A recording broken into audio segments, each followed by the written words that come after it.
Hi, this is Sue for Parkies and Me, My Journey with Parkinson's. So I've called today's podcast, We Are All Unique. And where that came from today was I was looking on a Facebook page that I follow in relation to people going to Rarotonga. Now my husband and I have recently returned from Rarotonga, and I started following this Facebook page to get some ideas and ask some questions about where the best restaurants were, what the best activities were, all those sorts of things. And it was really quite helpful. But of course you get a range of different opinions on any topic when you enter these kind of forums. So anyway, this morning I was looking at this Facebook page, and somebody who was going to Rarotonga mentioned that they were staying at a particular resort, or had booked to stay at a particular resort. And then they went on to say that they had heard some adverse reports on this particular resort and had read some things on this Facebook page that weren't particularly complimentary, and they were wondering whether they should get out of staying at that particular resort and whether they should go somewhere else. Now they had described some feedback that the place was not clean, the staff weren't friendly. There was quite a few sort of adverse comments. But then I decided to have a bit of a look at the responses to the query, and the responses were interesting and very, very varied. There were people that raved about the place, that said for the money, because it was a reasonable price, you got quite good service and the rooms were clean, etc. Some good positive comments, and there were some that weren't so positive. And it just brought back home to me that we judge our world and the things that we experience by our experience, by us as an individual. If we go in with realistic expectations, that's going to help. But of course, we all view these things, these environments, where some people might go and stay and think they were wonderful, and others think that they're just not up to standard. So it was just an interesting thing, and it sparked in me a memory that I had. I had been a social worker for an organisation that had 3 very different facilities. One was kind of top end and quite posh. There was a sort of middle of the road one, and there was a more homely, down to earth kind of environment. Now I showed people around as part of my job with a view to them, either themselves or family members, coming in either as a person buying into a unit or somebody coming for hospital level or rest home level care. I showed people around these 3 facilities, and it was interesting, the reactions of people. You could have a daughter looking at the sort of middle of the road facilities, which didn't have en-suites, and they were insisting that their mother, their father, their special person absolutely needed an en-suite. And given the age of the person that was coming in, such a small part of their life would have been with an en-suite attached, if they'd had one at all. It was probably the daughter or the son or the family member who was looking for that person for a facility, was judging it by their standards and not necessarily by the standards of the family member. I would take them to all 3 facilities if they wanted to see them, and they often would want to choose the posher one that cost more because they felt that their mother or other person deserved to have the best. And remember, none of the facilities were really bad.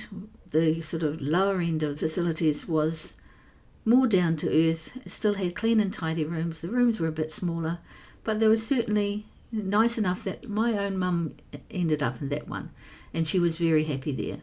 But one of these daughters that ended up going for the posh version had gone to that same facility that, like I said, that my mum went to, and said she wouldn't put her dog in there. And I was shocked. There was nothing wrong with the facility. It just didn't have 5-star hotel-like vibes to it, and she just basically didn't think it was good enough for her mum. But there were many, many people who I could show 2 people the same facility on the same day, and they would have totally different reactions to it. They had different life experiences, and one would rave about the facility and the other would not be impressed. So for me, it just goes to show that people are individuals and have individual needs and experiences, and those need to be understood. And so this has relevance for our journey with Parkinson's. Both my parents had Parkinson's. for some 20 odd years each, but their experiences were quite different. And I could be forgiven for thinking that I would follow the same path, that I knew what Parkinson's looked like, I knew what Mum and Dad went through, and so I could be probably excused for thinking that I would have a similar journey. But I now know, even from my very beginnings, that my experience with Parkinson's is my experience with Parkinson's. It is not my mum's, it is not my dad's, it is not anybody else's, it is mine. And the way that I approach it and deal with it will be different to the way that Mum and Dad experienced it. And I try to not to look too far ahead in the future. I remember driving along to work one day and I went past somebody using a walker and I thought to myself, gosh, I'll be like that one day, thinking of my Parkinson's. And then almost immediately I went, oh, actually, most of us, if we live long enough, are going to need some kind of walking aid. So it's not just about Parkinson's, it's about ageing and the natural way that things go, that many of us will end up having that experience. The thing that I don't want to happen as well is for my friends and family, because they have witnessed what my parents went through, to look at me and wonder when X or Y is going to happen to me, because that's what happened to my mum and dad.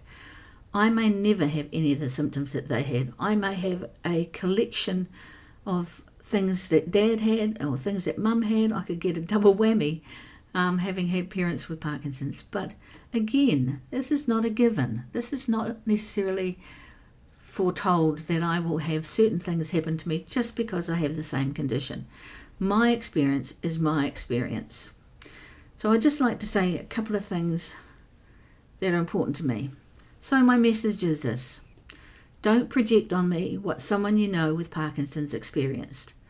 My life is my life and it could be totally different. Be there to support me if I need it and let me know that you are there for me. Support me to be independent, but encourage me to seek help if you see me struggling. Please don't think too far ahead. I need to live in the now.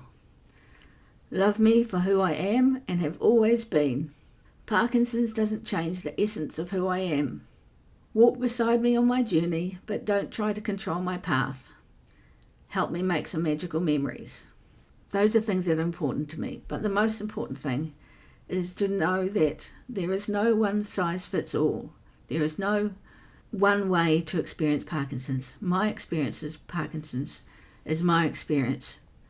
Don't make assumptions of what I need, but please do ask me if there is anything that you can do to support me.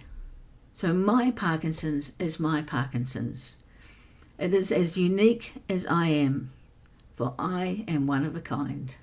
So please remember, those of you who are listening to this, that your person with Parkinson's is a person first and foremost. They are the person that you've always known. They just have a bit more complexity with their health now. But they need your support, they need your love, and they need your understanding. So this has been Sue for Parkies and Me, my journey with Parkinson's. Kia kaha, be brave, be strong, be you.